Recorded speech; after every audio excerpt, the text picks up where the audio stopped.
Good evening, everyone. Thanks for coming out. I'm Judge Nick McNamara. I'm a circuit court judge here in Dane County, and I just get to introduce a couple of the speakers and chat a little bit with you. This is called a community conversation. Our focus is on pretrial decisions and policies. We actually have the ability to focus tonight on national trends and events with respect to pretrial issues, and then statewide, and then even drill down into some local issues. We do have speakers that I'm going to start to introduce a little bit here.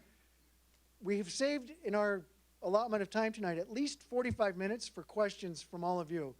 We didn't call it a conversation just to trick you here to give you some food and talk at you. We're very interested in your thoughts and some of your experiences with the criminal justice system in Dane County or elsewhere, and particularly focusing on pretrial issues. And you'll hear from our speakers about why these pretrial issues are really so important at every level. So try to do your best to save some of your questions. If you can, jot them down, and I promise you we'll be able to get to them. So we have, actually 4 of us might be speaking a little bit tonight, besides myself. Nationally from the Pretrial Justice Institute is Cherise Fanno Burdeen. Cherise is here. And then next to her is Kelli Thompson, the state public defender. She has a statewide focus. And then at the end of the table is the Dane County Clerk of Courts, Carlo Esqueda, who works on pretrial issues through administrative concerns. I definitely want to thank the Dane County Board of Supervisors who have made this possible for us all to get together. Have made sure that we had a little bit of snacks for people who might enjoy that. And also Colleen Clark Bernhardt and Noemi Ramos and other people, who have worked hard to put this all together. Thanks to all of you. And again, to you for being here. So we'll start with our national perspective. And again, it's Cherise Fanno Burdeen. Cherise is the executive director of the Pretrial Justice Institute in Washington, D.C. And for nearly 20 years, she's been working to make communities safer and more fair for people at all levels who happen to come in contact with criminal justice. She has degrees in public administration, advanced degrees in criminal justice. She's worked at places like the National Institute of Justice and the U.S. Department of Justice, and in places like Chicago with various foundations, even the Department of Homeland Security, which is kind of a surprise there. And again, lately, and most recently, with the National Pretrial Justice Institute. And hopefully Cherise will fill us in more on why she's a good speaker for us. Hello. So how many people here don't work for the county, the justice system? You're actually really just from the community. Will you raise your hand? Awesome. Y'all chose to sit on this side of the room. It's because there's badges over there, right? Nobody wants to sit on that. Sorry, guys. Well, that's great. Thank you so much for coming. Mostly I am talking to you tonight because a lot of the folks in the room know about the system and are working on these issues. And tonight I was asked to come and talk about what's happening nationally. I'm not here to either defend or promote what's happening in Dane County. It's not my job. I don't actually know more about Dane County than anyone who just showed up tonight to hear about what's happening. I learned a lot today by talking to folks who are here, and I know that there are some things going on here that are a lot better than other places. I also know there are some challenges here that many other communities are experiencing as well. So what I wanted to be able to do with you tonight to set it up for my colleagues who are going to talk about what's happening at the state level and then what's happening at the local level is just to give you sort of a baseline understanding from what I see across the country about what pretrial justice is, and when the title of this sort of shut the front door was said once in jest, and you know how sometimes you say something that's you think is funny and then it just sticks and people repeat it and you're like, will you stop saying that because I only meant it like to be said at the office, not on a slide. And certainly not in a press release, but yes, shut the front door. So I will explain what I mean by that. And talk about the ways in which communities across the country are not just looking at how they can reduce the jail population of pretrial defendants, but also to look and see how can we stop the flow of people from entering into the jail. That's an important component of this as well. Come on in, plenty of seats up front.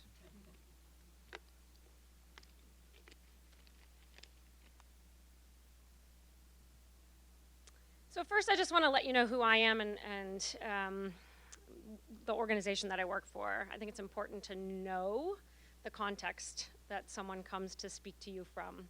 So I work at a national nonprofit organization headquartered in the District of Columbia. We work nationally. We've been open since 1977, and we've worked on this one issue for over 40 plus years. That's both, I think, a testament to the organization to be open for that long. It's also really depressing to be continuing to work on an issue for that long. We are in what people refer to as the third generation of bail reform. And I'm hoping it's the last generation of bail reform. The issue of people being incarcerated prior to trial, predominantly because, and I realize this may not be a single issue that you all have here in Dane County, but across the country, the vast majority of people are in jail, are in a pretrial setting, they're in a pretrial context, and they're there because they can't afford to post bond.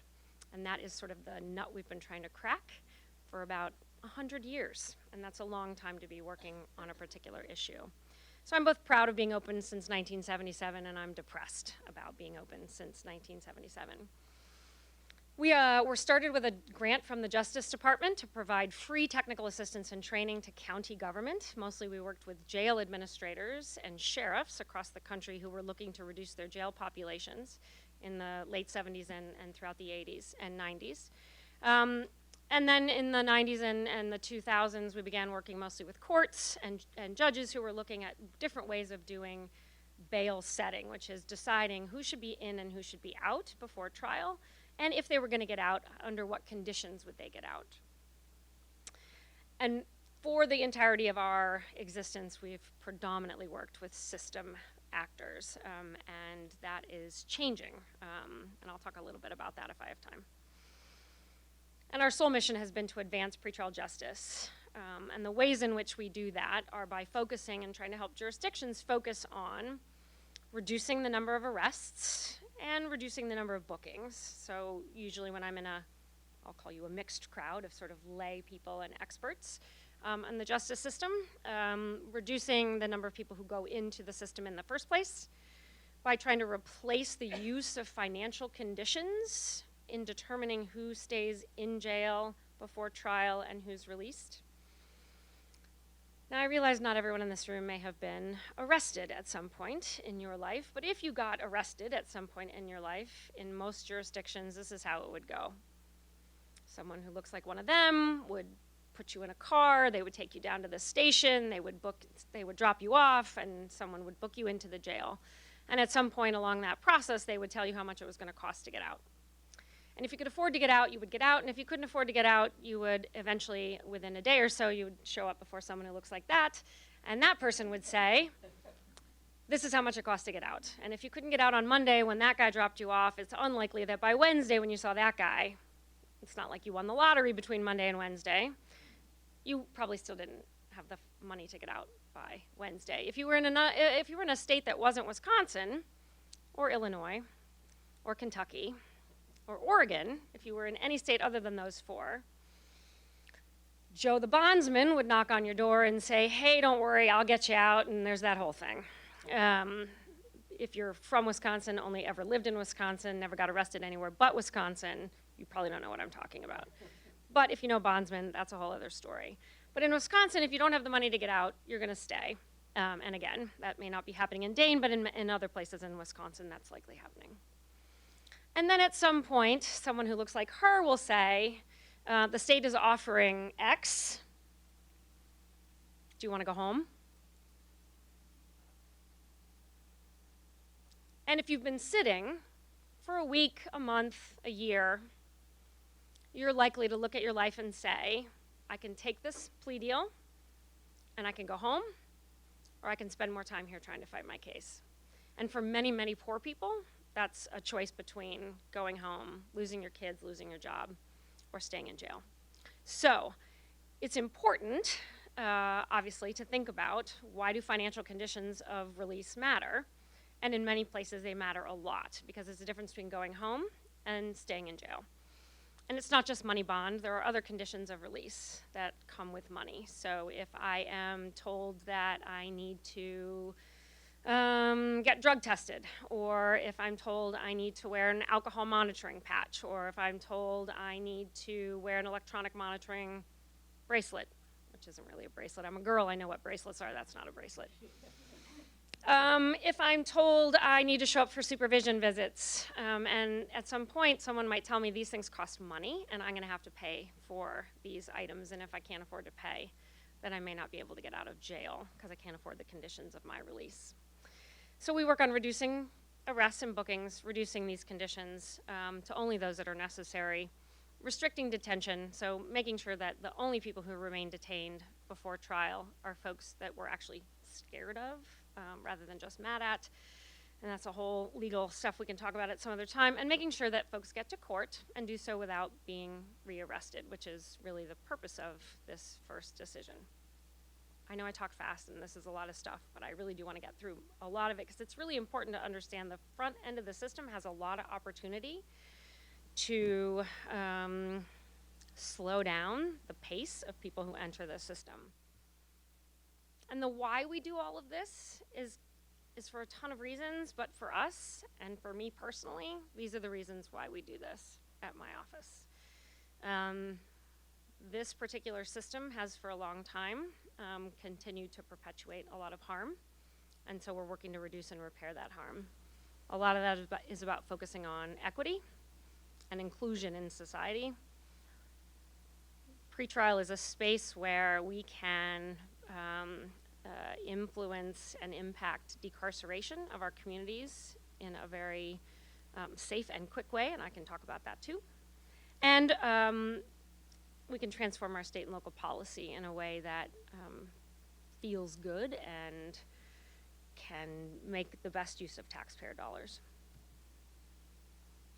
So, not the easiest to see with the color choices I selected, but incredibly simplistically, if that's the criminal justice system, this is the pretrial part.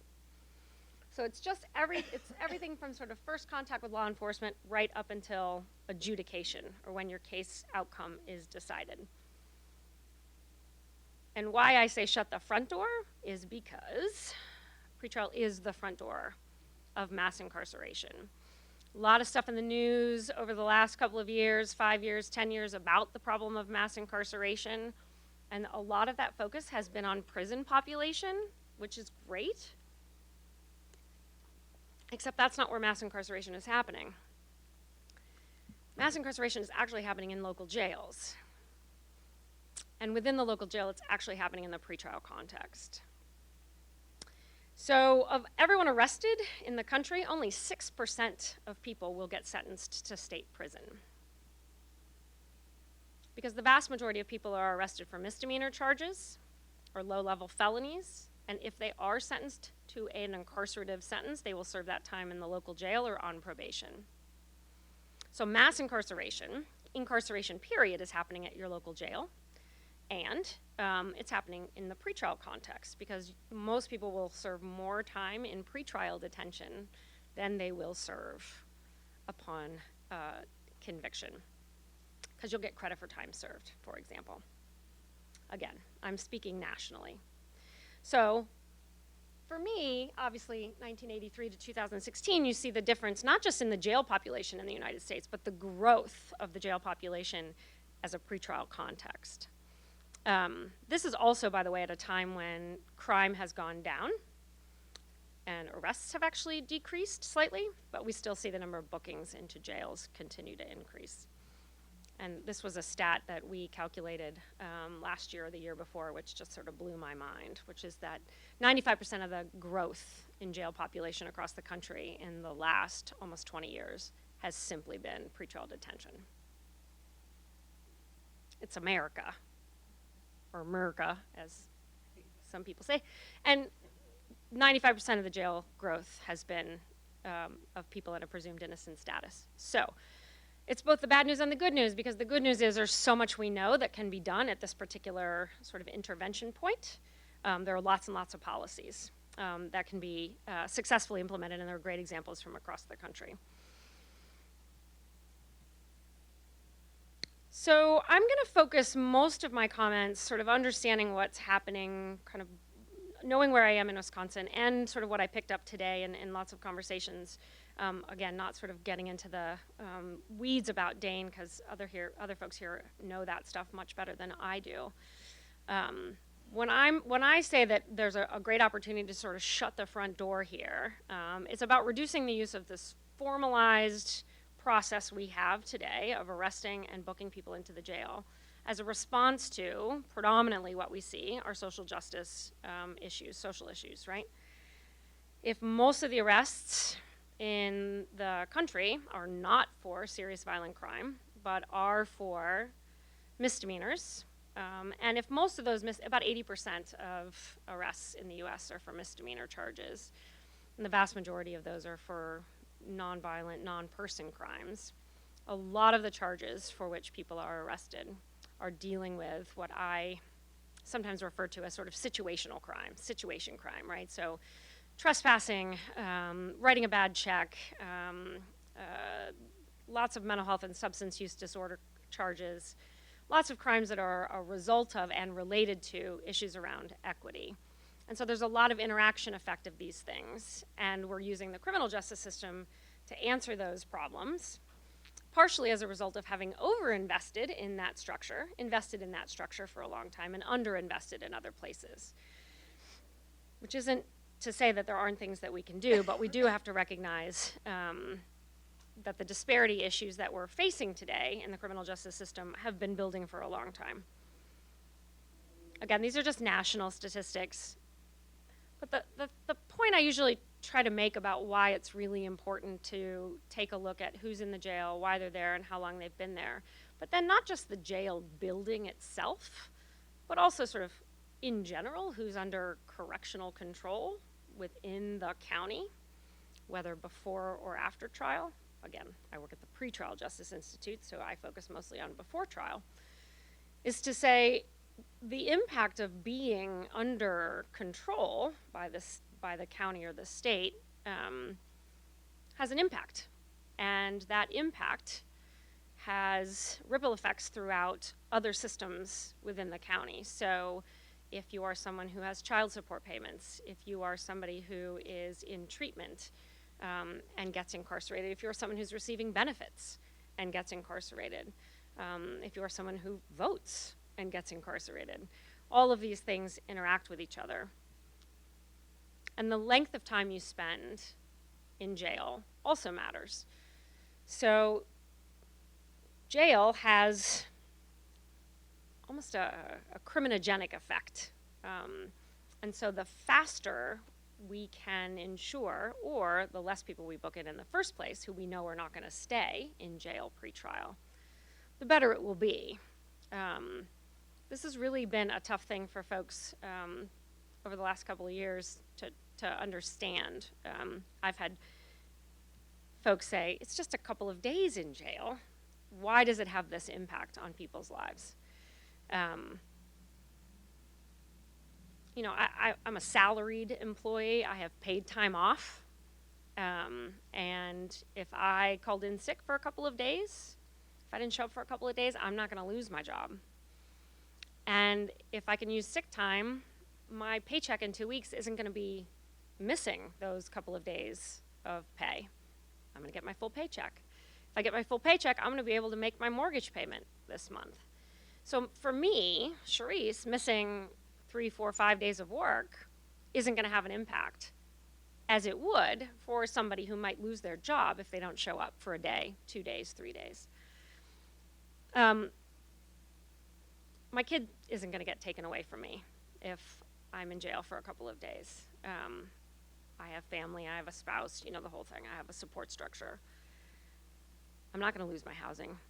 So there are lots of things that insulate me from having a negative impact of being gone for my life for a couple of days.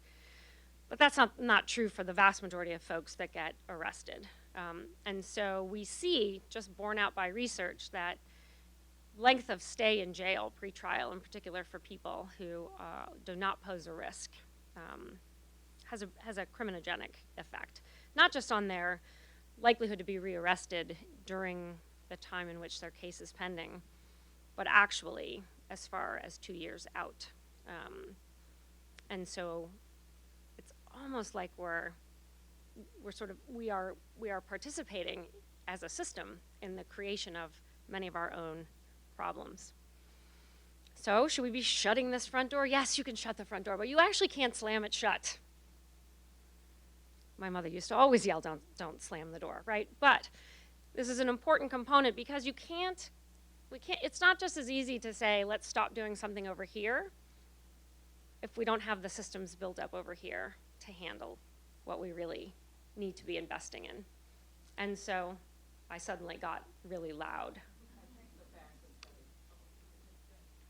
No one has ever had trouble hearing me my entire life. So when I work with jurisdictions who have a real commitment to reducing their use of their criminal justice system to solve problems that actually can't be solved in the criminal justice system, or who are looking at other jurisdictions and saying, well, they did justice reinvestment, so why can't we do justice reinvestment? Can we move resources from, I saved $1 here, let's invest $1 there? It sometimes takes spending $2, the $1 here that you're currently spending, and the $1 here in what you want to be investing in, so that you can stop spending the $1 over here. Because if the systems over here cannot handle, or not resourced to handle, the sort of social issues that we're asking our criminal justice system to handle, and we shut this door and don't open another, it will fail and we'll have to reopen this door. So we all know, and we like to talk about how in the 80s we closed all our mental health institutions and we had nowhere for people with mental health issues to go, and they ended up in the criminal justice system. But I would also argue that many of those folks, if they were in their 40s in the 80s, that's not actually who's in our jail today. And so what we're doing today is seeing people coming into the system with mental health, substance use disorders that are actually related to the conditions in which they live today, which has actually little to do with the closing of mental health facilities in the 80s. So it's about weaning ourselves off the use of some of these formalized structures. This is not about, usually there's always someone in an audience who will say something about a serious violent offense. I'm really not talking about things that actually should be handled in that way, that communities might think of that should be handled in that way.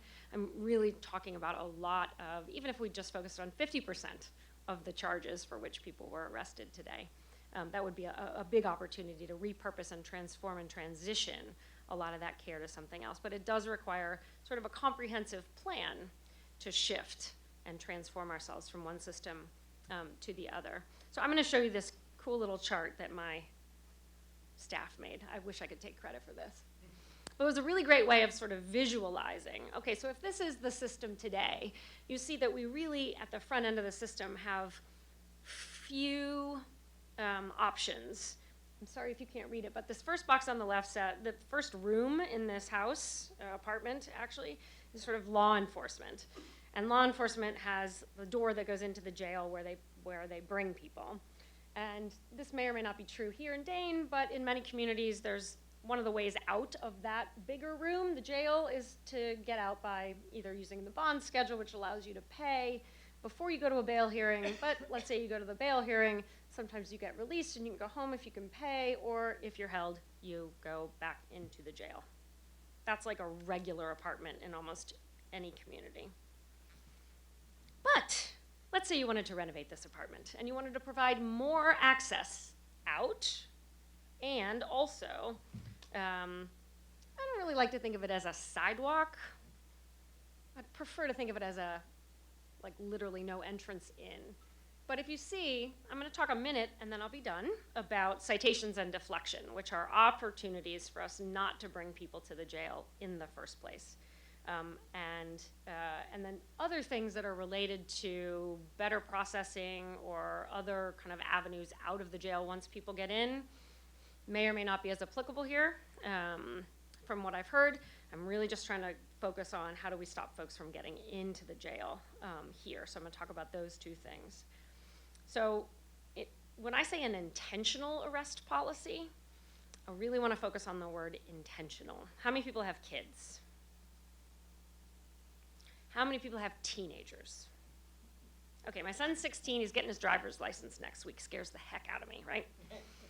My 16-year-old son does a lot of things during the day. I don't know how many of them are intentional, okay?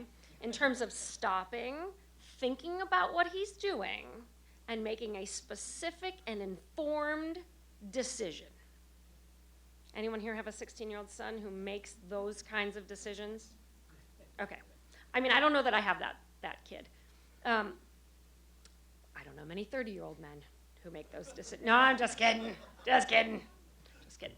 So, an intentional decision-making process versus sort of either a automatic, kind of routinized way of doing something, or a reactionary decision or an impulsive decision. An intentional decision is one in which, separate from what's happening in the moment, you sit down and you say, this is the outcome I'm trying to accomplish. What is the best set of actions to get me there? And it's about re-looking at, in communities, the arrest policies and practices and saying, is this the way in which how better could we handle, how different could we handle, or what are the outcomes associated with the arrest policies and practices we have today?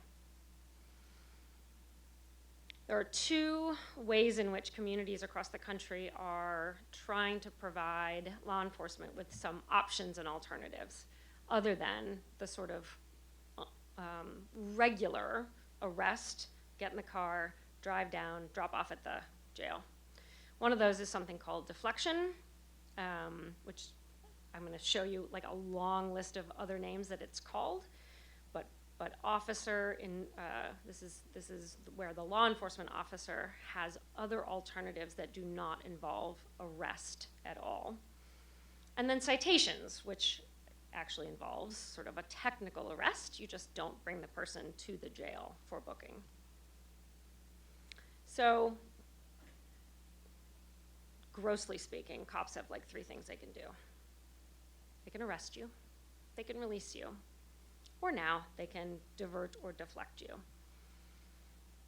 There are lots of things that this is called, so don't get confused about all the different ways that they're referred to. And there is, like, you know how we call every tissue Kleenex, right? Every pre-arrest diversion in the world is not called LEAD, law enforcement assisted diversion. That's just a brand, like Kleenex. But it was like the first, and it's being replicated, and so everybody says LEAD. But there are lots of other kind of pre-arrest diversion or deflection programs, and what they do is depending on the resources that are available in the community, whether it's based on mental health, or it's a substance use, or it is some other connected opportunity with social services of some variety in the community, law enforcement have a set of policies that says, if in fact this is what the situation is, these are the alternatives I have. And then you got to keep a lot of data, and you have to make sure that we're not taking all the white people to one thing and taking all the people of color to the jail. So this is different than pretrial diversion, which is a phrase you'll also hear, but this is much different than what prosecutors can do, which is once someone's actually in the system and comes to the jail and goes through the process, they're criminal justice diversions. But what we're really talking about is pre-arrest deflection or diversion, which is, can we actually make sure that this is a harm reduction process that allows people, it's behavioral health guided versus criminal justice guided, and it really is about diverting people away from the system. it is actually embracing that public health model that we give a lot of lip service to knowing that we need to be focused on. This actually tries to take that approach and say, if we looked at what's happening from a public health perspective rather than a criminal justice perspective, how would we be handling this situation? And then I don't know that I have to spend too much more time on this. The folks who, one of the states that has been in the news a lot lately is New Jersey. They've done a lot of front end criminal justice reform that included bail, but was much broader than that in the front end. They really have shut the front door. 70% of people who get arrested, technically arrested by law enforcement, are given citations in lieu of arrest. So only in the entire state, 70% of people are given a citation in lieu of arrest. And then they're supported in coming to court and all that stuff, and they come to court and have their cases, handled in the regular way. So like I said, to shut one door, you really do have to open another. And one of the other things I'll mention is many communities are also sort of going to this very sort of grounded in a long time ago notion of restorative justice, right? And can we use other models to solve disputes between people? So not just increasing and improving access to social services, but looking at other kinds of restorative justice models. So the last thing I want to leave you with is if I were in your chair, that's what I tried to think of today was, if I were in a community, if I were in my own community, what were the questions, and if I didn't know a lot about how my council was working through things, what would I want to know about my justice system? And these are things I would want to know. I would want to know who was being arrested in my community and booked into my local jail. I'd want to know what were they being arrested for, and I'd want to know that by race. I'd want to know what we can do to reduce those disparities. Every community I have ever been to struggles with disparity issues. And while the pretrial justice or the bail decision intervention, which people call me and ask, can you guys come and help us on the bail decision because we really have a disparity issue at bail, I say, yeah, but that's not where your disparity issue starts. And it's not actually where you can fix it either. So it goes back to the entirety of kind of what is the philosophy of what's your policing philosophy, what's your justice system philosophy, and then when I say arrest geography, I'm actually saying, like, look at a map and ask by the map, where are we expending our assets in this community? Where do we arrest most people from? Where do people mostly go home to in this community? And what type of arrests, this sort of life situation kind of arrest notion. And start to try to chip away at some of the more egregious charges. So recently a jurisdiction took a look at all of the charges for which people were being arrested by race and found a couple of charges where overwhelmingly, the vast majority, like over 80-some% of charges in a mostly white community were people of color of that charge. It was something like failure to pay a bus fare on a system where it was like the honor system, if you paid the ticket or not, and you only got checked randomly. And so mostly people of color would get checked randomly. And so mostly people of color got arrested for not having purchased the bus ticket on the honor system. And so they just stopped arresting people for not buying a ticket. And they're not just letting people ride for free, they're handling it in a different way, but they're actually not, it was a misdemeanor. Can you imagine? So it was a misdemeanor. And if you got caught riding the bus again, wow, you were banned for the 30 days of not being able to ride the bus because you didn't have the bus ticket. Actually, the first one was just like a fine, and the second one was a misdemeanor charge. So God forbid you had a job, right? So anyway, that was a thing. And so because that was a charge for which there was a huge racial disparity, they said, we can fix this. And there were like 3 or 4 of those charges. So it's not a huge thing, but it is an attempt to take a look step by step at starting to chip away at some of the more egregious charges. And then I'd also want to know, how's the impacted voice being sort of centered in the conversation around solutions?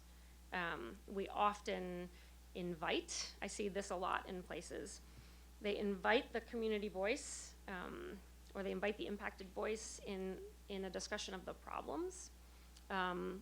But in solution generation, it's often the system folks who do a lot of the solution generation. And so how can we shift that narrative to center the solutions around the very folks who actually are the ones who need those solutions and have a really good idea of what would be useful to them.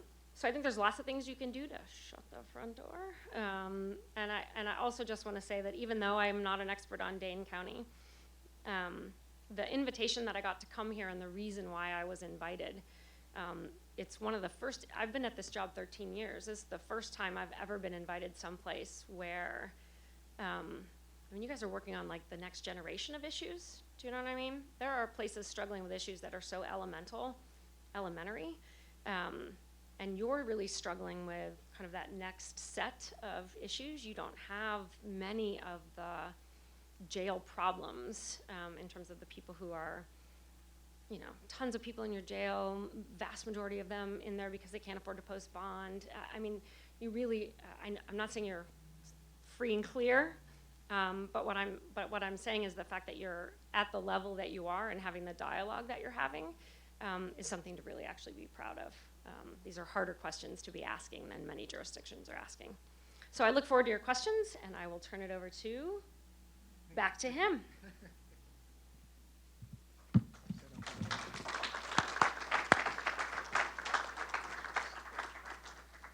So Cherise just gave us a national perspective, a little bit of history, and a broader look. We're going to drill down a little bit, kind of funnel into a state perspective. And our speaker for that is Kelli Thompson. Kelli Thompson is the state public defender. That's the title. She's the boss of a huge organization with a big budget, lots of needs that are very, very serious right now. Kelli, of course, is a lawyer. She worked in trial work as a public defender, and then was involved in other government and private practice as a lawyer, and for almost 10 years now has been the state public defender. And Kelli, I'm hoping, is going to talk about kind of the current issues from her perspective, and then some future things with regard to some interesting legislation that is being considered. One of Kelli's responsibilities is serving on lots of statewide committees. She does. Kelli.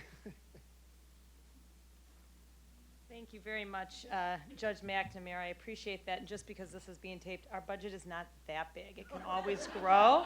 Since the legislature is meeting, I need to make that point very clear, since joint finance is very important to me right now.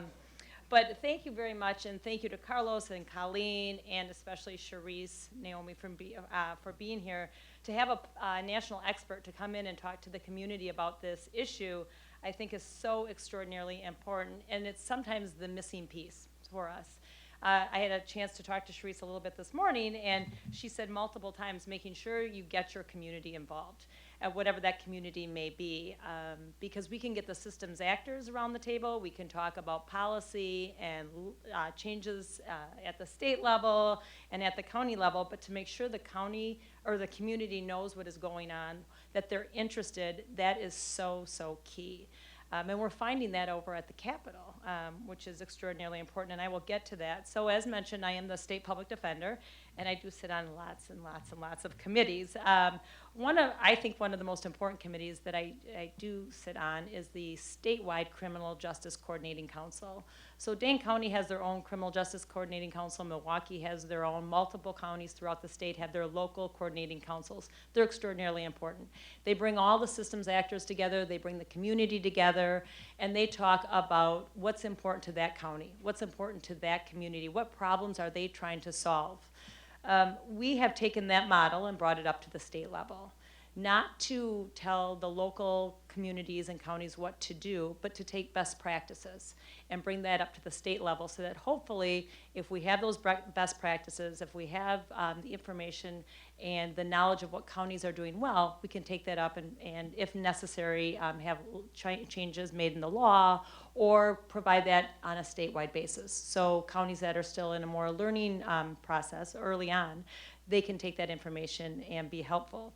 The statewide coordinating council under this umbrella has done a lot of work in multiple different areas, mostly because of what Milwaukee County and Eau Claire County started several years ago. And I don't want to get too technical and talk about too many acronyms, but something called evidence-based decision-making. Very simply, it was a framework.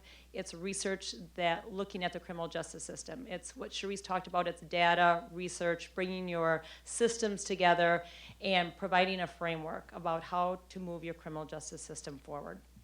Milwaukee and Eau Claire started that.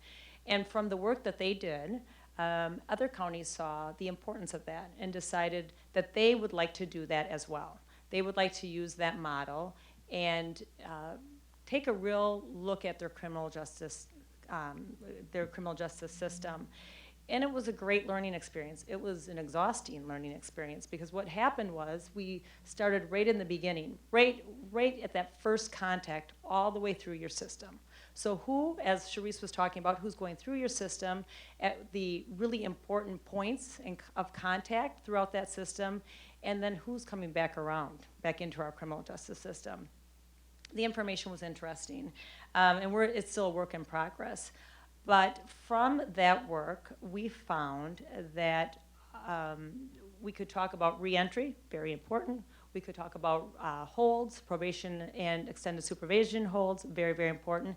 But an area where everyone could coalesce was on that pretrial side. Pretrial was so extraordinarily important because it's oftentimes that first entry into the criminal justice system. So we had counties now, because we're talking about the statewide perspective, we had Eau Claire and Milwaukee that were further ahead than the rest of us. I'm separating Dane County out because Judge and Carlos will talk about Dane County. We had other counties that were working throughout the state. So we had Rock County, neighbor here. We had Outagamie County, we had Marathon County, we had Chippewa County, Waukesha County, and La Crosse County. Each of them doing their own work. But what everybody came down to was this pre-trial work, what we should be doing at that pre-trial stage to get individuals out of the criminal justice system. And what we were finding is intellectually, we could all sit around the room and talk about this. Important work. We know that most of our population should not be held on any type of bail, monetary bail, on any type of supervision, but we were doing that. We were doing that all over, and we did it for multiple different reasons. We talked about public safety. We talked about getting individuals this flight, what it was failure to appear, but our flight risk of individuals, all of the different reasons that we wanted people to come back for their court dates. And were we really helping them or were we harming them? And what we are finding out is we're harming them. All we needed to know was that just a couple of days, and it could be even sooner, incarcerated on that pretrial, again, innocent until proven guilty. So this is on the pretrial side, right, only when they've been charged with a crime. We were destabilizing their lives. We destabilize their lives, we destabilize their families. We destabilize their families, we destabilize the community. So intellectually, we could talk about this, which was extraordinarily important. But could we really solve this problem? So we had to go back to the drawing board. And a lot of what Cherise was talking about, it meant looking at what experts are trying to do, the information that they are providing, and saying, where do we start? And where we started, we're looking, now again, I'm talking about these sites, the counties that I mentioned, using risk assessments. Risk assessments for some people, right away, a very negative reaction. And it could be because of how risk assessments are being used. They're not supposed to be directing and telling you what to do. They're used as a tool. So right now, sometimes the most important person in that criminal justice system is the commissioner that's setting bail. I mean, they have all of the control. So if you have a commissioner that's going to set a lot of cash bail, you're going to have a lot of people sitting in your jail. If we're giving that individual more tools to use, are we going to see better outcomes? And what we've seen is yes. So hundreds of jurisdictions across the nation have been using different risk assessments. Wisconsin and these counties that I talked about, these evidence-based decision-making counties, we're focusing on the PSA. And that's just it. There are dozens of risk assessments. This was one risk assessment that they were going to use to look at to see if they can move their criminal justice system forward. Again, it's getting those individuals out.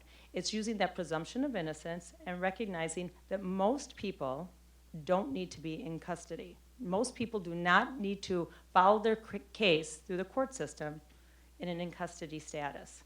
And again, I'm sure Cherise, as questions come up, she can talk more about this. So, as we were doing this at the statewide Criminal Justice Coordinating Council, what happened at the up in the Capitol is legislators started to have some interest in this. And what we were finding was they wanted more information.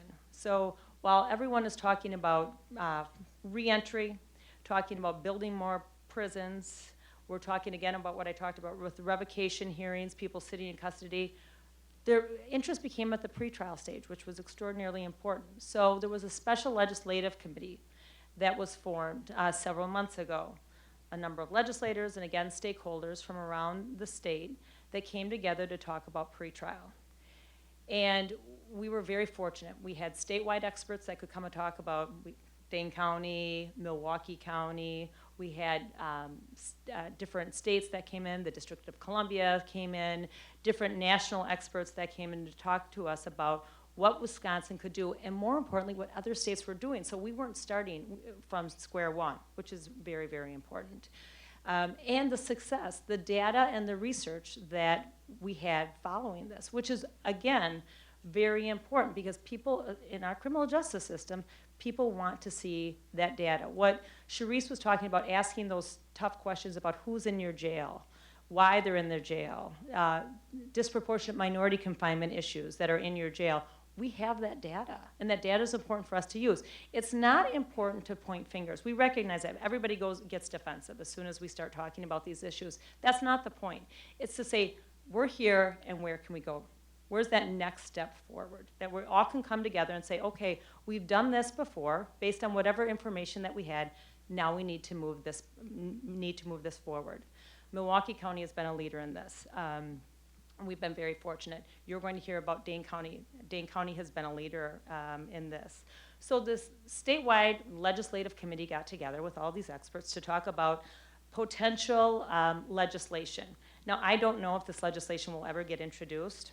Some of it I hope does, some I really hope doesn't. But part of it is because in working together, we're looking at things as basic as legislative changes, looking, for instance, bail jumpings. Should someone, again, be charged with a criminal case based on something called a technical violation? And the example would be the judge or the commissioner tells me, based on the charge that I have, that I can't drink.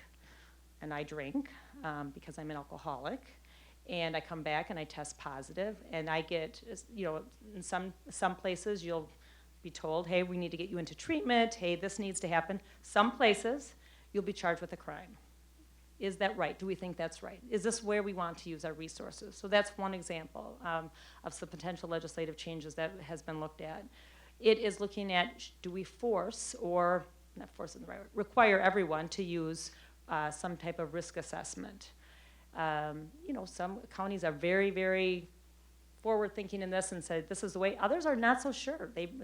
They're fearful that we're added to the disproportionate minority confinement issue with risk assessments, that we're labeling people in a certain way. So we're talking about that, becoming more educated, making sure we're using the right risk assessments. There were also changes looking at our Constitution.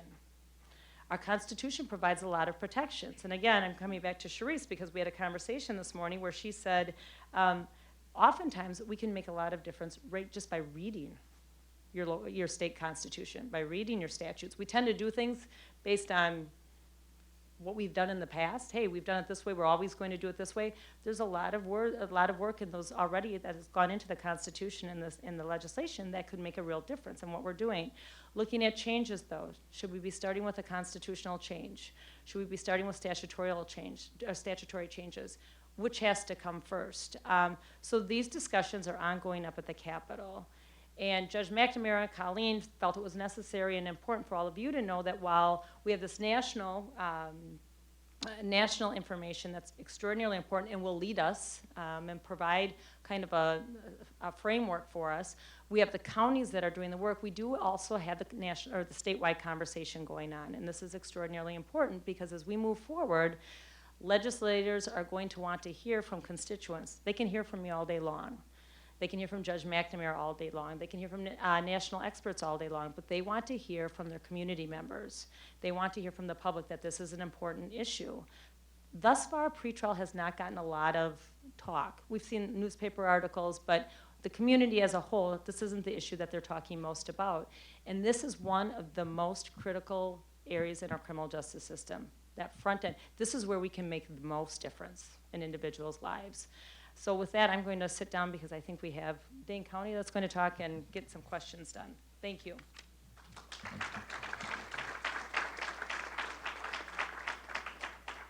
Thanks, Kelly. So we're now going to spend a few minutes talking about some local issues and data for Dane County to give people a picture. And again, as we said when we started, at some point we want your questions, so please try to keep track of those. As I mentioned when I introduced myself, I'm a judge, Judge McNamara. I've been a judge about 10 years now. I've worked almost exclusively in criminal courts. A judge's job is to make decisions. And we have certain guidelines. Of course, the law is one part of that. We actually have a sort of a code of rules of ethics as well. It requires that a judge be faithful to the law and that a judge may not be swayed by partisan interests, public clamor, or fear of criticism. That's sometimes a challenge because sometimes I make decisions that I don't like and which I know will not be well received by the public. A judge, it doesn't say this, but a judge shouldn't also care about popular support that much. In other words, we could say public clamor, normally that's kind of a negative thing. It could be clamor for, good job, judge. Sometimes we just have to make the right decision. There's at least two kinds of decisions, I think. One is really kind of more focused on rules and process. They're kind of small decisions. Those happen like during a trial. The lawyer says, objection, leading. If I think it's leading, I sustain the objection. Sometimes that's a bigger issue, even early in the process on like suppression of evidence. If after an issue was brought in front of my court or to my attention, that perhaps a person was gave a statement, that the police, this is a recent issue, so it's in my mind, that the police read the rights to remain silent to a defendant.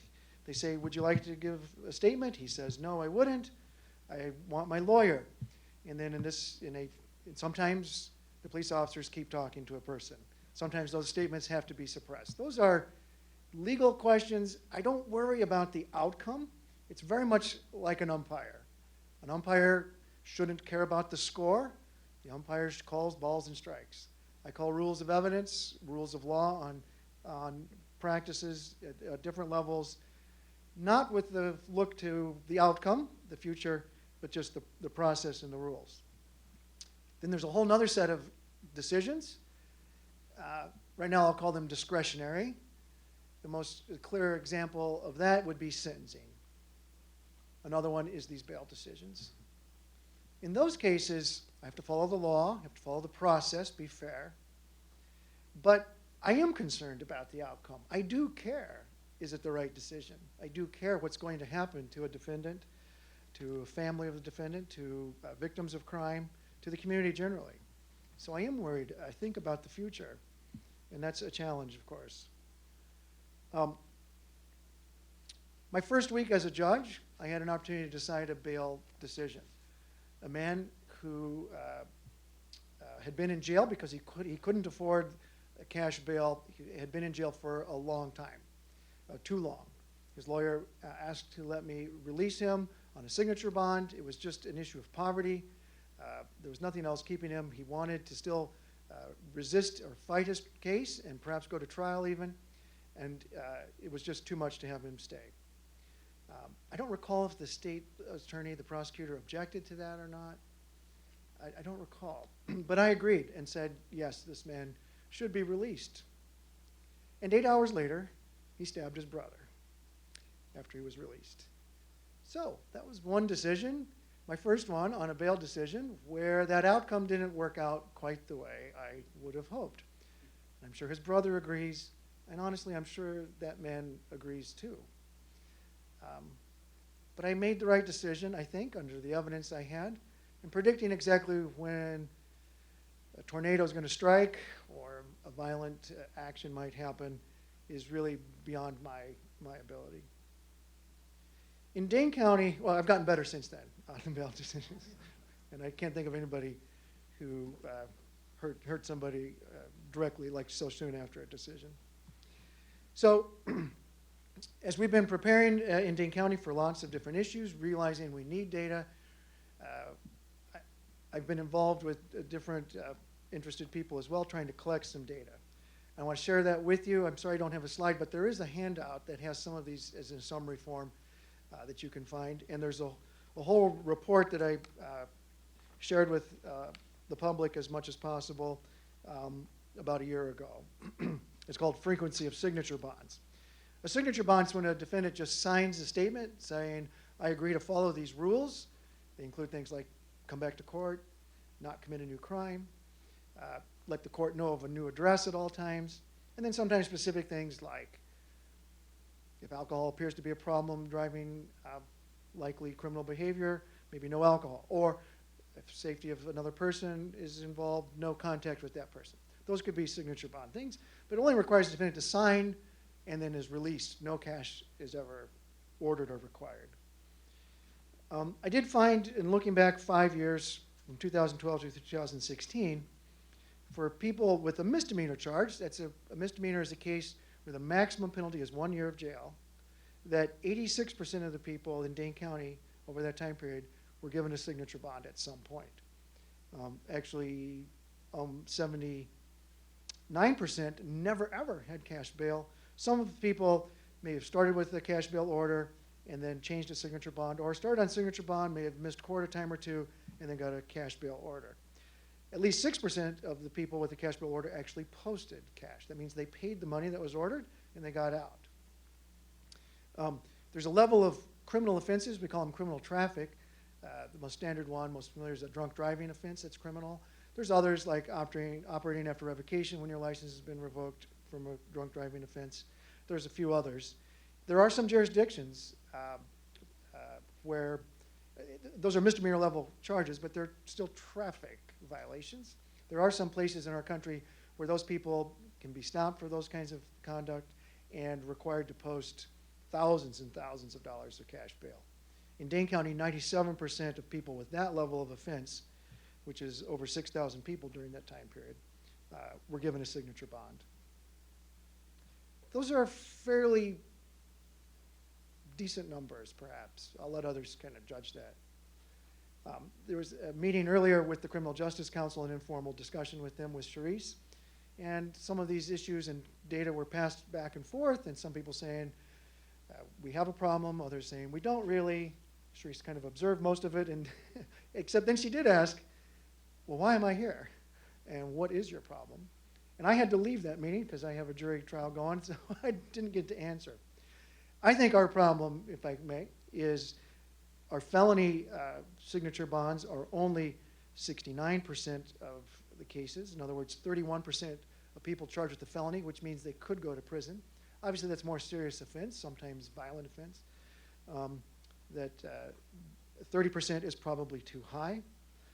We don't know anything in our data about this data, although we're working on it, about racial breakdown. We don't know anything about type of offenses other than those broad, very broad categories. We don't know for sure how long people have sat in jail, even on a lower level case, before given that signature bond. So for me to say, for the data to say, 86% of the people with the misdemeanor got a signature bond doesn't tell us at all how long they had to sit before they got that opportunity. In Wisconsin, a defendant charged with only a misdemeanor is required to get a signature bond after 60 days from initial appearance. We have other pressures in our jail that have to do primarily with Department of Correction holds. Some of the people in that group of defendants with signature bonds probably, they had a signature bond, but they were still in our jail because they had a Department of Corrections hold for revocation of a supervision status, either probation or what used to be called parole. We call it extended supervision now. About 20, our jail usually has roughly lately about 800 people in the jail.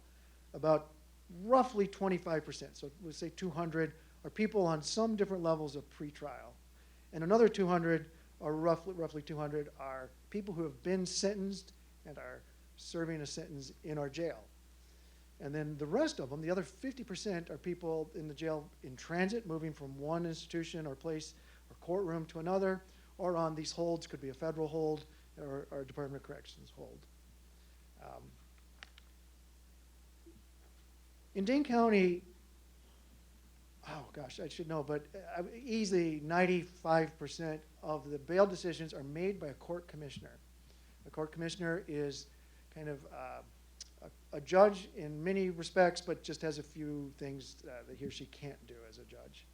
And then a judge decides bail issues only when a person's been held for a while and it needs to be considered, or if they had absconded for a period of time, they come back, the judge has to kind of deal with that. Part of Dane County's history that people should keep in mind is that for nearly 30 years, one court commissioner primarily made a lot of those decisions, Todd Moyer. And many people who have looked at his work come away deeply impressed with the wisdom of his decisions and the practices that he followed. And to the extent that a lot of signature bonds are fairly comfortable in Dane County, the history of that goes back to Commissioner Moyer. There's other commissioners doing that now, and we don't have Commissioner Moyer, and we want to make sure that we're still making good decisions and even better decisions. And the Clerk of Courts, Carlo Esqueda, is going to tell us a little bit more about the practice currently and going forward, hopefully, with an interesting study. And then we'll come to questions. I promise I won't take long. So I'm Carlo Esqueda, Clerk of Circuit Court for Dane County. Been in this position since 2007. And one of the functional areas I supervise is pretrial services for Dane County. And as I've traveled around the country and visited other pretrial operations, I've been to DC, McLean County, Illinois, Pima County, Arizona. It's kind of unique that the Clerk of Court would be in the position of oversight for pretrial. In most places, it's its own thing, or it might be under Human Services, for example. So I don't know if our model is ahead of its time or unique or just an oddball, but this is how we do it. And a little bit about where we've been with pretrial. So it used to be called Alternatives to Incarceration Program, or ATIP. And if I'm not mistaken, it's been in operation now for 30 years this year. And the original impetus for that organization was really as a post-conviction model for an alternative to incarceration. There is a statute, it's somewhere in 973. It talks about how in lieu of a sentence to jail, a judge can order somebody into home detention using electronic monitoring. And it's a very oddball statute to me because it doesn't establish any sort of guidance of how that's supposed to happen. Like, who's paying for this equipment? Who's doing the monitoring? What organization is performing all those functions? So the forward-thinking judiciary of that time said, let's create one. And so in cooperation with the Clerk of Court then, they established this program. And I am surmising, and I can say this because there's nobody left from 30 years ago who has the institutional memory to, verify all this. So I can pretty much tell you whatever I want, and you have to believe me. But I think the pretrial aspect was a bit of an afterthought. Like, wow, we have all this infrastructure and electronic monitoring bracelets, and we can do alcohol monitoring and drug testing. Let's do pretrial too. And so both of these things have been going on now for about 30 years. When I came into the program, the pretrial folks were pretty much had no concept of dosage. Like, everybody in pretrial was getting random drug tests. Everybody in pretrial was, subject really to the same level, the same sort of rules for pretrial. And if somebody broke one of those rules, a report would go to the court, and more often than not, they would be yanked out of the program and put into jail. But that's changed. That's changed with the knowledge that we've been getting from looking at what other jurisdictions are doing, most importantly, what the research is telling us. And as we've moved ahead, especially in recent years, with our involvement with the Laura and John Arnold Foundation and doing the pretrial risk assessments, the PSA assessments, we have really come around to, I think, a contemporary approach to what pretrial is supposed to be all about. A little bit about the PSA. We have two folks now that are hired on to perform these assessments. Everybody that comes into our in-custody initial appearance court gets one of these assessments done for them. We're in the middle of a research effort in partnership with the Arnolds and Harvard University, though. It's a random controlled trial. So even though we're doing PSAs for everyone, the reports are only being shared with the court and the prosecution and defense in half of the cases, really just the even-numbered cases. Once the data collection period for that is done, which we hope will be sometime this fall, we can then roll it out so that everybody coming into court for an in-custody initial appearance can have their PSA scores reviewed by the court. And to emphasize the point that the judge made, we're not letting the algorithm determine the outcomes here. It is just one more tool, one more piece of information that the court commissioner has to make this bail decision. Prior to this, they were making it based on what they heard from the prosecution, what they heard from the defense, and their own gut. And I'm going to give praise again to Commissioner Moyer. He had a great gut. I think we had a really good, information and gut-based outcome set for a number of years. But now we can add the PSAs to that as well. The way the PSAs work from the standpoint of how we manage pretrial. So let's say that a commissioner says, signature bond, but you have to go to the pretrial office for supervision. The level of supervision that somebody gets then is really based upon their perceived risk level. And I'm going to hold this up because it's kind of hard to see, but you can definitely see that up in the top corner, everything's green, and down in the bottom corner, everything is red, like Danger Will Robinson red, right? So the two dimensions being measured here on the risk assessment are the risk of new criminal activity during the pretrial period, and the other axis is the risk of failure to appear during the pretrial period. So if you got a 6 score and a 6 score on both of those, you are in the reddest of the red.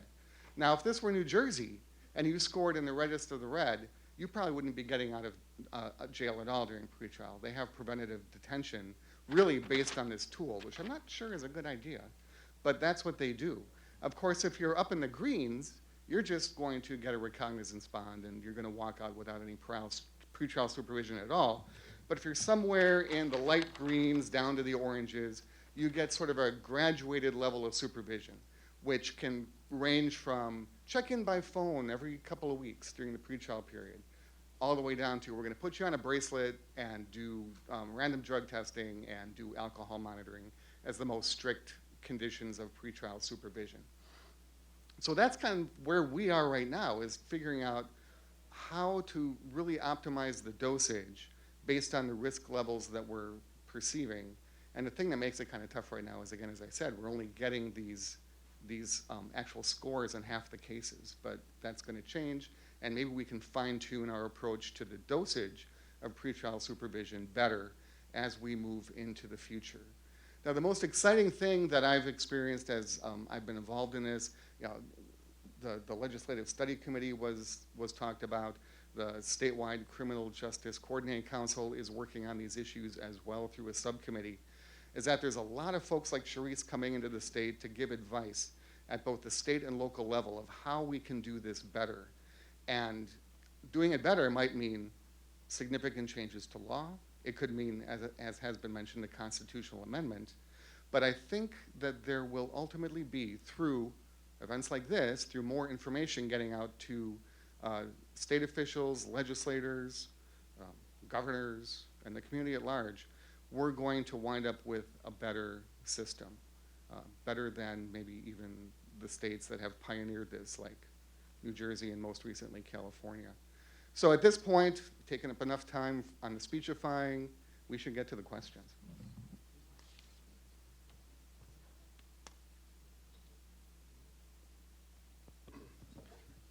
We have not coordinated this and have never done anything quite like this. But I'd like to kind of put this to the back of the room with this table. You can actually take it out of that. Oh, no, no. We're going to get this back. And people How who have about- questions, you may have Do they have come to the microphone. maybe a little closer? Yeah. Yeah. So, yeah. Otherwise, or I can hand it to you as well if you Yeah, don't want to that's get right. up. And we'll move this down here.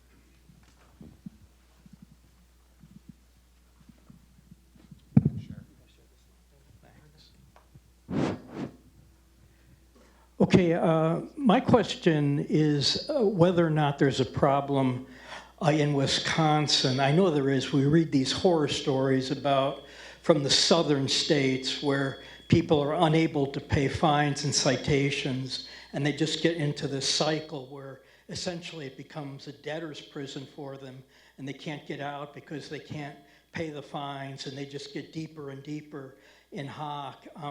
What can be done about that, and is that a problem up here at all? Should we just work down? You go national, and then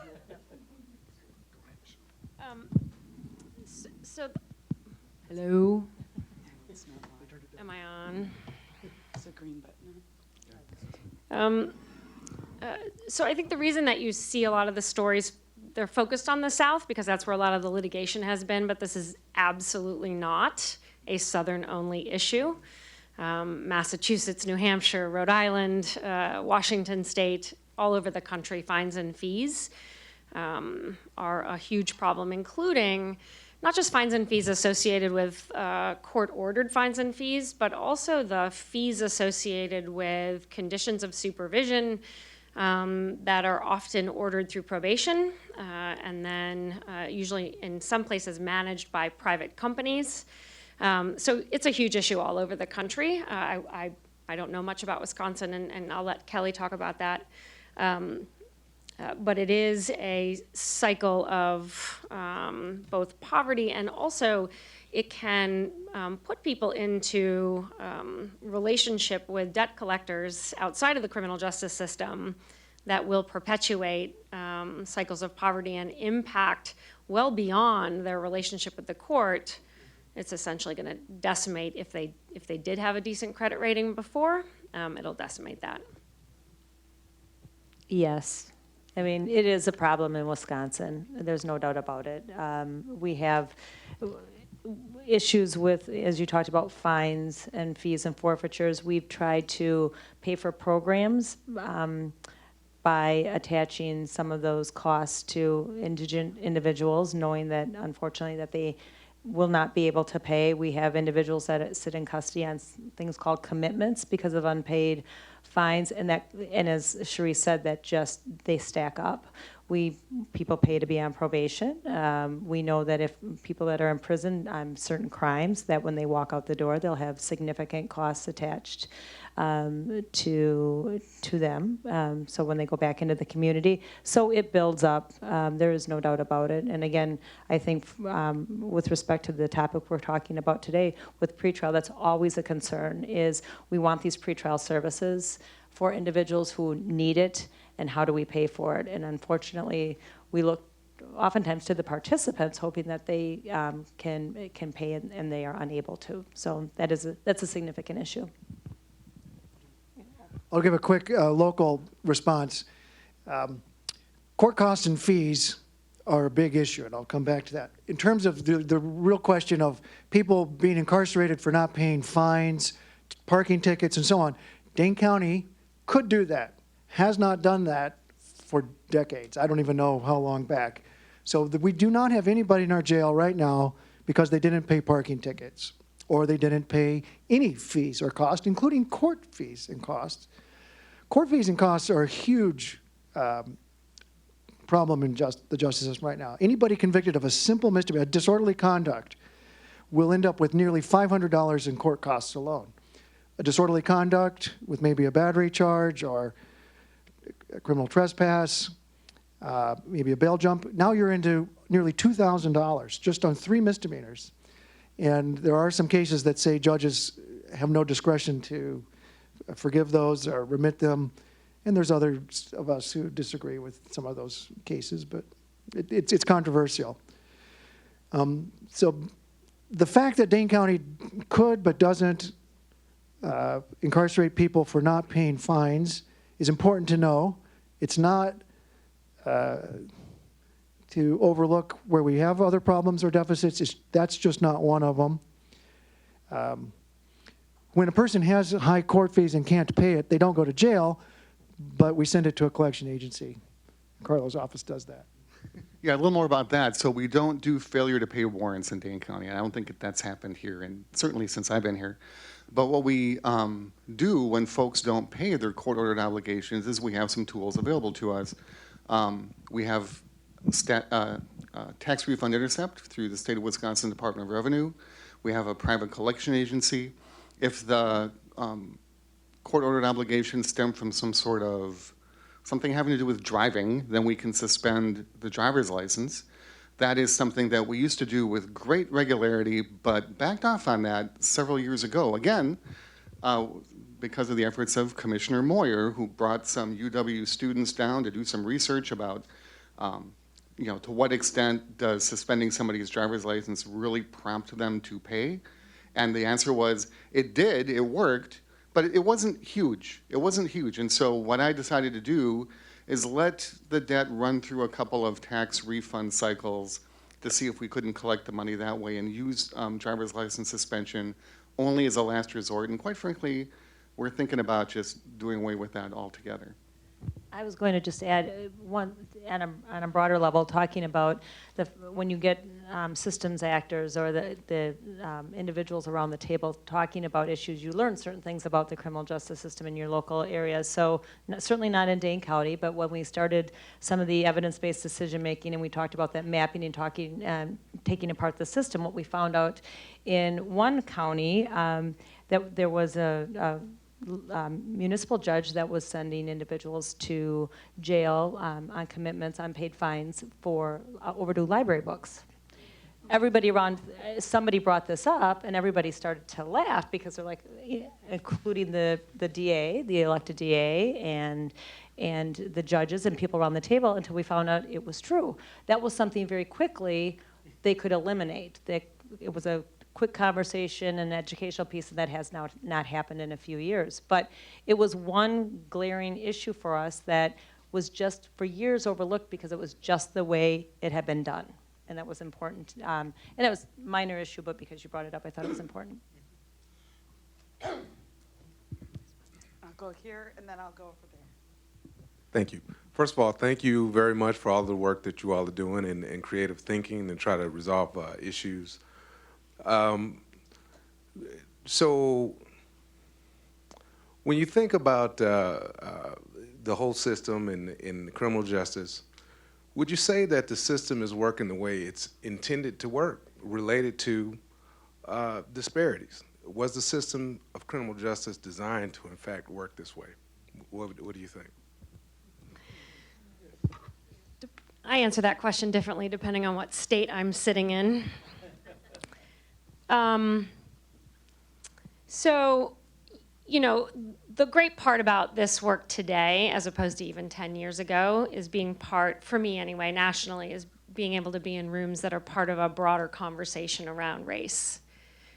Starting with Michelle Alexander's book, The New Jim Crow Laws, but even more recently, really being able to drill down into a lot of the data and policies that show, it may very well be working the way it was intended to work, if disempowerment and disenfranchisement was the goal. It's interesting, I said we're a 43-year-old organization, and when we started, white-led, mostly white-staffed, dealing with mostly white elected sheriffs and prosecutors in jurisdictions, and thinking about making the system more efficient and more effective and making things work better for the system, making sure judges didn't have to work on Saturdays or holidays, making sure that caseloads were tolerable for the system. And over the last couple of years, Kelli raised the issue of risk assessments and some people's issues with risk assessment. It's actually been a really difficult conversation, but one of the best ones I've ever been involved in, because it's really brought up a lot of these questions about what is the point of all of this? What are we arresting people for? When I think about, so this is going to be the windingest answer you've ever gotten for anything in your whole life. Welcome to the inside of my brain. Don't go there alone. Leave little breadcrumbs so you can find your way out. When I listen, it's often, so people, it's hard for people to see the outcomes of things that they just take for granted. So when Carlos was talking about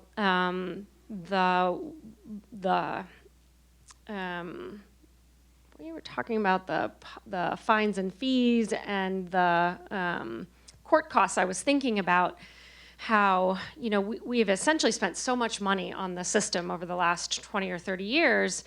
7 out of every $10 nationally at the local level goes to the criminal justice system in a county. 7 out of every 10 tax dollars. That leaves $3 for everything else you want in your county. And at this point, we have come to a place where we can barely afford that, and so the costs get passed on to the participants. Hi, welcome to your arrest. For the privilege of riding in my car to the jail, you're gonna get a bill for the gas. When you check out of my facility, I'm gonna give you a bill for your stay. When I put you on community supervision, you're gonna get a bill for your community supervision. And so the costs of the system itself now are almost unsustainable by our local government and our state government. And so we get to start asking these harder questions about, is this system designed in a way that's sustainable, and why are we working so hard to sustain it? Then you get to ask those harder questions. There is a national conversation that got started. I have mixed feelings about it, but the papers that have been written in support of this national dialogue, it's called the Square One Project. The papers are really worth reading because they ask the fundamental question, can we get back to square one in criminal justice? What does square one even mean? When you talk about reducing disparity or raising equity, or even things like second chances, where was the first chance? And so I think these are tough questions, but from what I've heard just today, earlier today, this is sounds like a place that's actually willing to ask some of those harder questions, despite it being really kind of white here. Well, thank you kinda for white saying here. that. My follow-up question to that, too, is so in games, a good board game like Monopoly, the way to get even is you got to go back to start. You get to go back. Is there room for creative thinking like that, where you can start over, or people can talk about the creativity there? What I've seen in some places that are really brave is that the only way to actually go back to some box called START is to acknowledge that actually the criminal justice system, our healthcare system, our education system, all of the systems that, here we are in a county, that county government touches, has some kind of control over, actually are part of the same discussion around equity. And that if the county can have a conversation around how did we start here? Whose land are we on?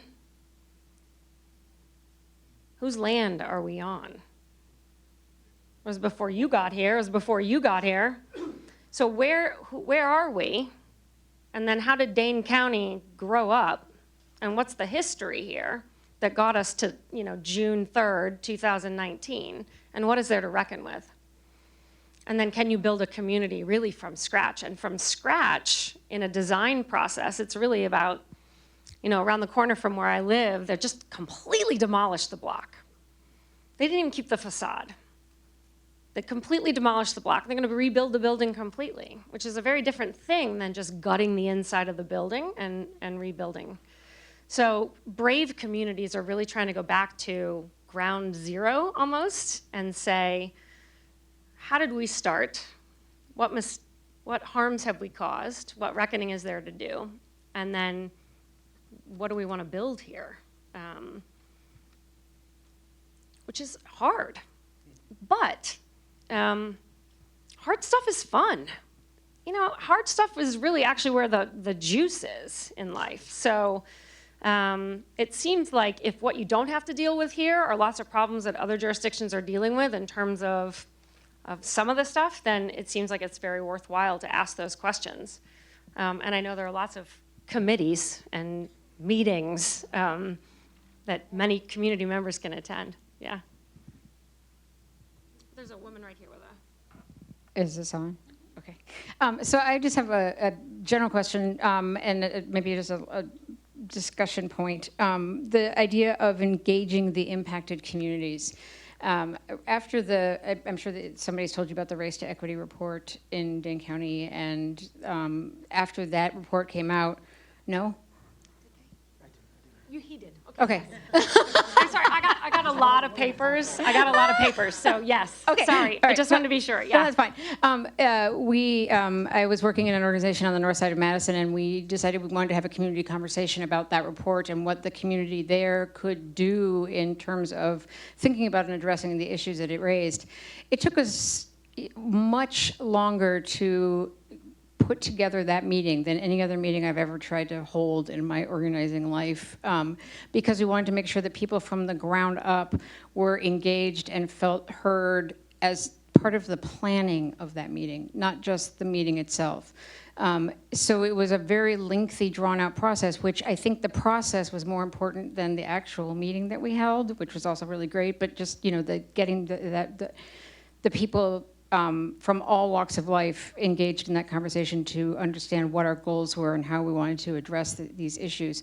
So I guess, in thinking specifically about pretrial reform, how do we engage in that conversation from the ground up, from scratch, from square one, the people that are being most impacted by this, so that they are leading the conversation and helping us understand the impacts that it's having on their lives?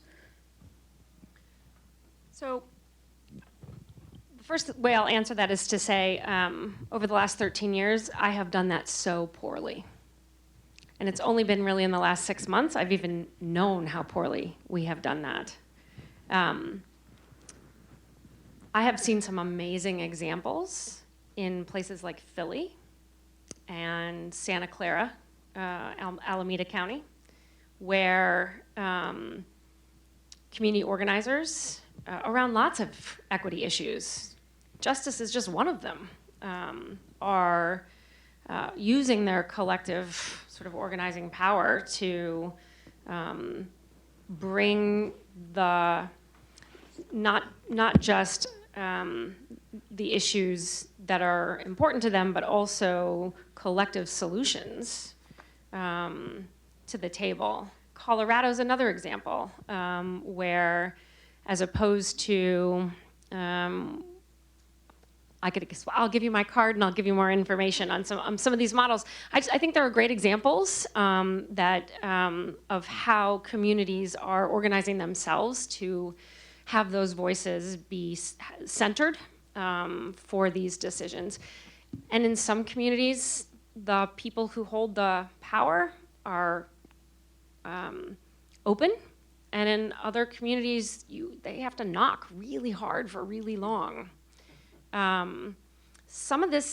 Most of this is about your local elections, which many people pay no attention to. Everybody's talking about 2020, right? We're all like waiting for 2020. Believe me, I live in DC. I cannot wait for 2020. Although if it doesn't go my way, I might have to wait for 2024. So, but many people don't pay attention to their local elections. Your judges elected here? Okay, how many people showed up to vote in the election that got this guy elected? I don't know. So local elections really matter. And in places like Philly, not only did the community work to get that new DA elected, but the minute he took office, they have kept his feet to the fire on the promises he made them about transparency and being responsive.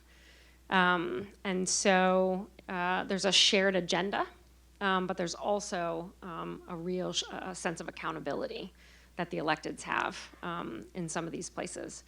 In pretrial, this is just getting started. So, you know, if it's important for Dane to be like out front and leading, this is another place where a community-driven model could be really helpful. Since your question referenced the Race to Equity report, we should keep in mind that in response to that, there was the excellent article written by Reverend G, Alex G, in Justified Anger.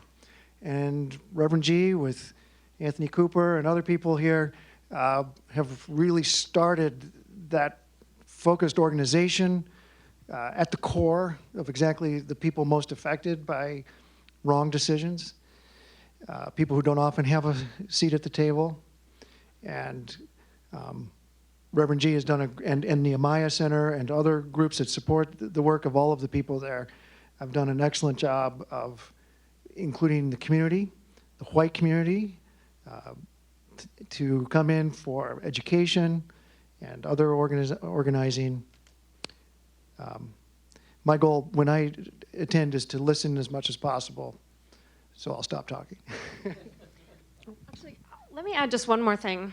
I gave you a relatively incomplete answer. So the models that I was referencing all have one thing in common, which is that they move they move what has been traditionally thought of as conditions of supervision by the county pre-trial into sort of informal social control in the community. So people in those communities are working to be responsible for their own community members and ensure that folks get to court without being rearrested, and they do that by taking care of their neighbors and their friends and their relatives.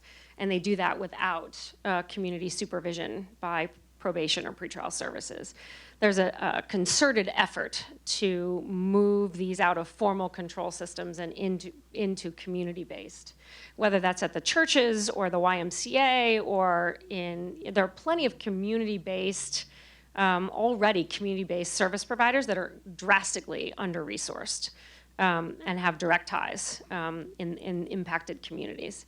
So that's one way that they're doing it.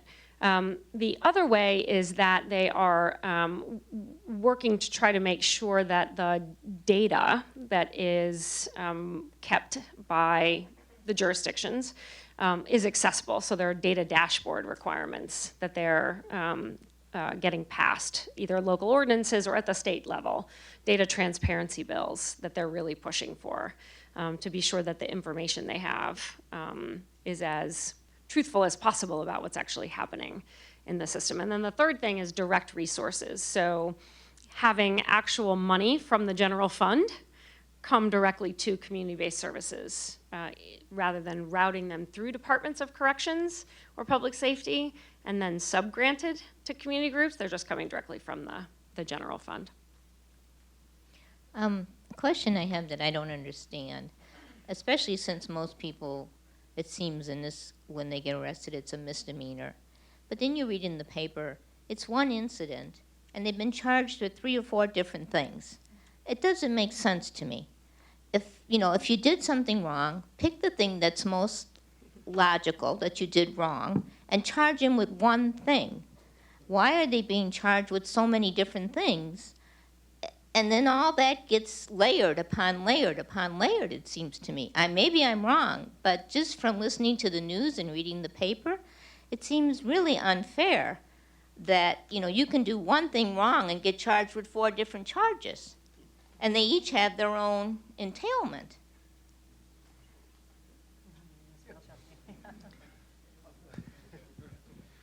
So that direct question is really for our district attorney and people who make those charging decisions, and not judges, because I have no impact on those. Your observation's accurate in terms of charging, and in some communities, in some situations, it's common to think that there's overcharging, is your point. Substantively in Wisconsin, there is a real problem with the crime called bail jumping, which is all of those conditions of bond and bail that I mentioned in my few statements there. if you violate those conditions, that can be a new crime. It's called bail jumping. So you've been arrested for disorderly conduct and ordered not to drink alcohol or maybe go on State Street or be at a particular address. And then you're released on a signature bond and you go back to State Street and maybe you've had some alcohol, and that'll be another arrest sometimes. And that's now a new arrest for maybe disorderly conduct and 2 bail jumping charges. Now you have 2 open cases. And then when you do it again, because you will get a signature bond on that level of offense, you're now going to, it grows exponentially. It doesn't help the No. community at all. No, and Help the person with right. the problem. And so sometimes we see those bail jumping cases dismissed and then pleas to the underlying case that got started, and kind of comes back to perhaps where it should have only been. But Wisconsin does need, we do at a legislative level, there's many people who think we need to reform the bail jumping charge. I'm not allowed to make those kinds of opinion statements, so I pulled back on that a little. All right. Thank you all for being here. So I've been a police officer in this community. I currently work with Dane County Juvenile Justice Gang Response Intervention Team. And working and doing the job that I do, I saw the health disparities. And instead of just sitting on the sidelines, we got active. And so we opened a Men's Health and Education Center in Madison's largest black barbershop. And there we bring a lot of resources. Edgewood College, we bring medical students. We bring them in to do these preventative health screenings because a lot of what we see is preventable. But in all the work that I've done, I've learned that you have discretion. So one of the first things that we did, and my question is more of a suggestion or recommendation, but one of the first things we did, we worked with our friends from public health, Jared here, to identify the social and health conditions of black men in Dane County. What we know is there's 15,600 black men here. We make up 6% of the male population, and I can go on and on telling you all the statistics. What I've learned in doing this work is that, and Kelli, you said, get your community involved. What we find at the barbershop, these men typically can answer any question about elected officials. They can hold their conversations about their politics, anything that's happening in the city. But when we have people coming in, a lot of my friends are law enforcement, we have elected officials come in, but no one can tell us, when I ask, do you know the social and health conditions of black men in Dane County? No one can answer that question. And so my suggestion and recommendation is that for people that have contact with these men, it would just make sense and it would help if we knew these men, know the social and health conditions of where they come from, so that when you do encounter them, you may want to practice, or you will feel a little more comfortable utilizing that discretion. So that was just a suggestion and a recommendation. Thank you, though. Other questions? I got a quick one. Hello. Thank you for being here again. So I think something that I think about quite often, as far as, because I would say that everyone kind of agrees on the fact that there are a lot of issues that when it comes to the criminal justice system, why are we steady at this point? Why, I mean, if everyone realizes that it is an issue, what are we doing? Not necessarily what are we doing, what can we do to make sure that we can make these positive changes happen? Yeah, that's simple. Is there over in the CRC area?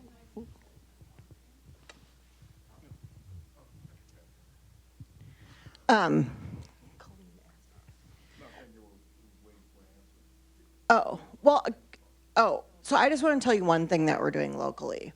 So, and you're familiar with the CRC. So the officers sitting over here are all from Madison Police, and they have been the largest referral source for the Dane County Restorative Community Court. Respondents that are referred to us do not have to pay their fine and do not have a record on CCAP. We are affecting people of color, people who are white, and no court costs. We are engaging with victims, and it's through the restorative process that she was talking about, going back to the very early ways of doing things, and at the community level, which you know. So I think Dane County has a great start. We are very data-driven in our program, and we are appreciative of Madison Police, the Dane County District Attorney's Office, and the 17 law enforcement agencies that have now signed our MOU, and we are hoping to expand that through the end of this year. But if you have any other ideas, that is the first place we are trying, I think, to make that change in Dane County. Just want to add on to that. Definitely, I agree. I think everyone can probably hear me. I definitely agree to what you're saying and the positive work that CRC has been doing. But then also, but there's still a population of, when you look at the age range in that, there's a population that we are still missing. So if we're working with kids, I believe it's, please correct me if I'm wrong, is it 16 to 25? Yes. Right. And so this isn't, I guess, so I don't want you to feel like I'm going against you, but yeah, it's definitely a great program, but there's still so much that what needs to happen on a national level, even in our community, because there's so many, the people that if we walk out these doors downstairs, those are also folks that we're definitely missing that are in this community downtown, the homeless and things of that nature that are not being targeted to be able to get that same type of support. So just wanted to make sure I put that out there. So that's a part of my question. And I'll just say something real quickly, Anthony, and then let others talk. This is what you said, you know, where are we now and where can we go? It'll take years. It's such a complicated system. It's a machine. Right. It matters what goes on at the local level. Mm-hmm. These conversations are so extraordinarily important, and it's the conversation that you have tonight with someone and then tomorrow with people that you work with. We've asked the criminal justice system to do so much. I mean, our law enforcement have to be crisis interventionists. We have all of the, we're asking law enforcement to go into the schools and solve school problems. It's the healthcare issues from opioid to methamphetamine, all across the board. I could go on and on. And we're not we're not the subject matter experts. So we're asking the criminal justice system to do so much, and we are not the subject matter experts at doing that. It's going to be from the beginning all the way to the end. And that's why pretrial is so extraordinarily important because we can start somewhere. These are people that have the presumption of innocence. We should be, the hardest question every day for the commissioner or the judge or whomever is, that person should be walking out the door. It should be a struggle to keep them in. They should have to go on and on and on about why we're keeping this person in custody. It is the presumption of innocence. And we have it backwards. We're doing it the other way right now. And we have to really look at that. You know, I wish Cherise was here for the next 5 hours to talk about, we talked about pretrial services. Dane, I know, sure she doesn't want to be, but Dane County, we're resource heavy, but sometimes in rural Wisconsin or rural parts, it's better because they don't have any services, so they're less likely to keep people in. They have less services. They have less places to keep people. I mean, is that the reason? Is that what we're going for? This has to be, this conversation has to continue. The positive that I see and the positive, what I wanted to say to Wesley is, or I couldn't be here tonight, I'd have to quit my job and do something else, is the people sitting around the table talking about these really difficult issues and having the conversations, and that's law enforcement. That's pretrial services. That's the judges. Department of Justice is here. They have this little division, this little bureau that for whatever reason, they get to work on issues of diversion and pretrial and evidence-based decision-making and treatment alternatives and diversion. This fantastic, well, really doesn't touch necessarily much of Department of Justice. It's the ability that county boards are looking at and bringing in people like Cherise so that we can become more educated because we have to be able to have the conversation. The media controls a lot of this. We know this. I mean, you would think that juvenile arrests are skyrocketing. Right. And we know that's not true, but that's, I mean, the fear that we cause in our communities, and then we have people very concerned because we don't have those difficult discussions. We have to have those conversations, and it has to start at the local level. Thank you. Any last questions? We're almost at 7, so if you have a pressing question. Otherwise, join me in thanking